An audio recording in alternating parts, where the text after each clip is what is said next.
daalụ onye isi ka ihe si aga ugbu a na obodo anyị bụ Nigeria ọ dị gị ka a ga-enwe election na 2019 na-abịa a ga-enwe election mana for ndị Igbo I'm sure na ha ga-apụta na Igbo bịa tụọ election.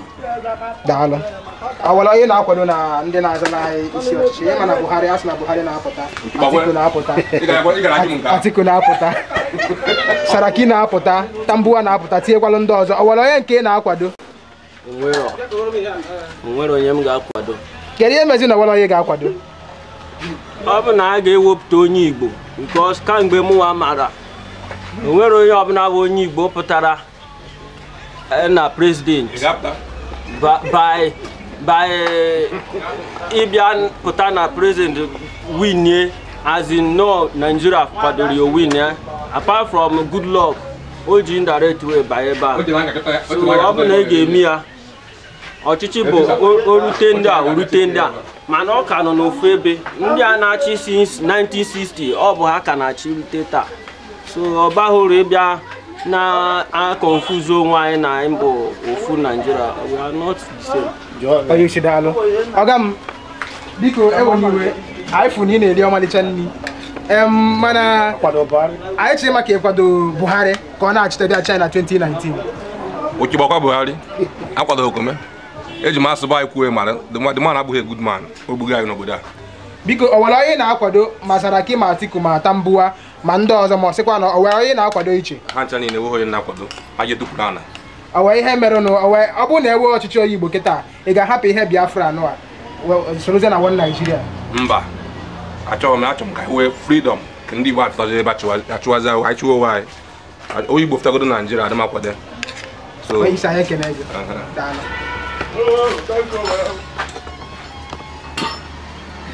Onye isi anyị ekele gị. Dịka abụ m Tobechukwu, kedu afa gị? Afa m bụ Ebuchi. Onyebuchi, anyị bụ ndị Kpakpando TV. Anyị chọrọ ịma ebumnobi gị dịka ihe si ada na obodo anyị ugbu a nọ. Anyị chọrọ ịma ka ịkwado ka eme election na 2019 ka ọ na-ekwadoro ka eme election. Akwado m ka eme election. Kedu onye na-akwado? Were onye nke ị ga-atụnyelụ mgbe ọ ga-elu? Ịnụgono ndị na-apụta Buhari na-achịta azụ, ị ga-atụnyelụ Buhari ka ị ga-atụnyelụ Saraki ka ọ bụ dankwa mbụ ka ọ were onye nke ị ga-atụnyelụ? Tomuwa na onwe okwu onye nke nna ga-akwado Buhari na onwe ya nwere ihe mfụrụ o mere ebe niile akpọchicha agbochi mana nwekwa ndị ofe fọrọ so mụnwa na-ekwu na nwere onye na-akwado ọ bụ na ha ga-enye ndị Igbo freedom naanị Igbo nwa anyị na-ayọkwudo ndị Igbo ka ha ji ike aka ka ha bụrụ ofu maka na Igbo nwa na-emegide onwe ha aka nchi. So gị na onwe gị bụ freedom ka ị chọọ ọ bụghị restructuring ma ọ bụ Igbo president? Mba, ha chọrọ m freedom. Anyị ekene gị. Daalụ Wada. Anyị chọrọ ịma maka ụfọdụ ndị anyị na ha kpagoro nkata ekwugo na ha ma nje biya aka mbọsị a ga-ebi aka mbọsị 2019 election maka na nweghị ihe gbasaziri ha na ọkwa ọchịchị a na-azọ. So anyị chọrọ ịma ka ị kwadoro ibi aka ka ọ bụ azịnya bụ ibi aka ka ewe Igbo president maka ụfọdụ si na ọ bụghị na ha ga-eje biya aka ebie Emmanuel les ka ewe party weftem Igbo candidate tupu ha eje biya aka. So anyị chọrọ ịma weda ma ị kwadoro ka ebie aka maka Igbo president ka ọ bụ ka ebie aka maka Biafra. Nke bụ eziokwu na ọ bụ na ya ekwughị okwu ka enwee ka ebinye aka maka Biafra o nwee ike ma ya adabana mana ọ bụ na enwe ezi onye ndu ọ bụrụ onye ọchịchịrị bụ onye Igbo pụtanụ mmadụ dị ka m ga-akwadokwa ewezụga ya ejekọ m ịpụta maka ụbọchị ahụ bụ ụbọchị egwu ọtụtụ ihe nwere ike ime for me inwe ike ịkwa m interest n'etu because ndị na-achị anyị ahụghị mmụọ ọchịchịrị n'ime ha ma ndị nnọchite anya anyị na sineti na ndị ọzọ ma ndị gọvanọs onwe ibe ihe mfụ pụtara ihe onye gote akwụkwọ ọrụ adịghị onye reta ya echefuo ya so ihe ndị a niile nke bụ eziokwu na ahụ ụfọdụ ọ na-afụrisi ọkwa ebe a ka ntụpụ nwego onye jiri ịkpọwara akpọwa ka ị na-ele mana ọ bụrụ na ihe dịgaziri onye ukwu ometụta onye nta na ihe nọ n'ebu na ọ bụrụ na onye ahụ bụ onye Igbo ga-ekwe ka Chineke nke usu niile Chineke nke usu niile nke na nyere ya aka bụrụ onye ga na-eso ntụziaka Chineke. A na-ekwuzi gị na anyị etinyere ya ụbọchị na-aga, mana ọ bụrụ maka egwu ọ gwara ọgwọ dị n'oge anyị, ahụrụ m ebe anyị ji azụ eje. Nne daalụ wada Chukwu kamera anyị ekene daalụ onye isi. Daalụ. Ụfọdụ ndị anyị jụrụ ajụjụ ekwugo na ọ bụrụ na ekwe Igbo president na ha ga-edosa ihe Biafra n'akụkụ. Anyị chọọ ịma ebumnobi gị banyere nke ahụ. Igbo presidenti ọ bụghị Igbo presidenti ọ bụghị ga-egbe idebe Biafra n'akụkụ, maka ihe ga-egwe bụ unite. Mgbe anyị unite ọ bụrụ na ndị Hausa na ndị Yoruba sọpọtụ ọka ewe Igbo president gwa maka na ọ bụ na ewefute Igbo president without unite, ọ bụ na unite na nsogbu ga-adị.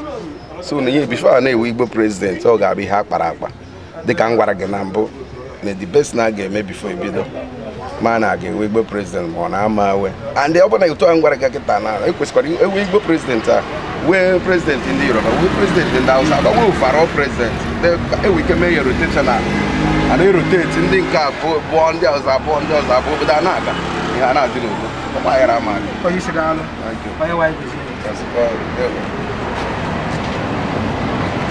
Daalụ onye isi.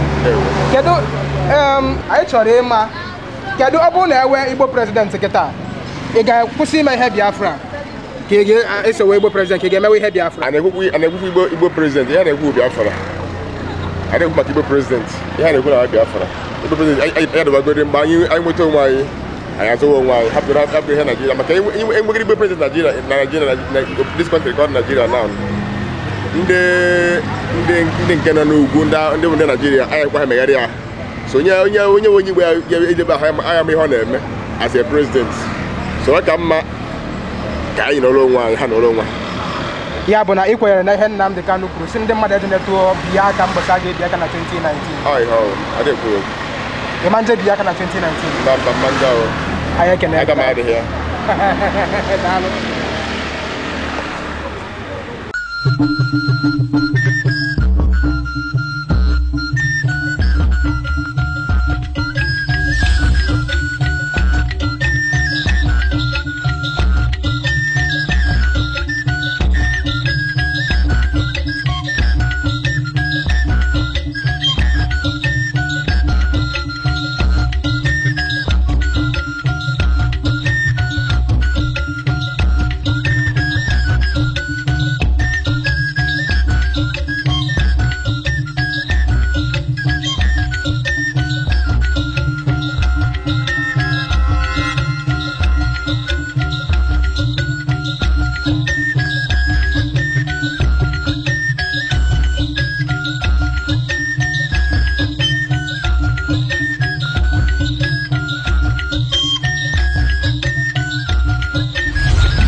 ọ bụ Kpakpando ka ị na-ekiri mgbe ọbụla ị nọ wee na-ekiri anyị na-asị gị Chineke gọzie gị na-echekwa gị.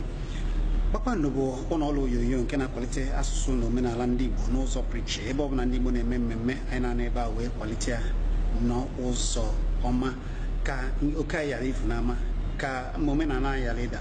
Mana anyị na-ayọ unu ụmụafọ Igbo biko otena anyị na-eme ife a na-akwalite asụsụ na omenala Igbo ike anyị ka anyị ji eme ya. Anyị chọrọ enyemaka unu onye ọbụla nọ mba ọbụla ịnọ n'obodo Igbo ewere ngwa ọrụ anyị ji alụ ọrụ n'ojiri ya kwado Kpakpando TV dịka kamera ọbụkwa nnọọ okpogho ka unu ji akwado anyị. Unu ga-afọ akara ụlọ akụ ntinye ego anyị n'ihe onyonyo gị isi nke ọbụla ị were ya wee kwalite nke anyị na-eme maka na ihe anyị na-eme bụ ka ọ dịrị ndị Igbo mma. Ihe anyị na-eme bụ ka ụwa makwara na ndị Igbo bụ ndị Chineke gọziri agọzi. Ya mere anyị ji agbasa ozi ndị Igbo nke bụ nke anyị ka anyị kwado na ya. Abụ m Chizzy Ani. Ọ ga-adịrịrị ndị Igbo mma. Kwadonu Kpakpando maka na Kpakpando bụ ihe ndị Igbo. Anyị na-atụ anyị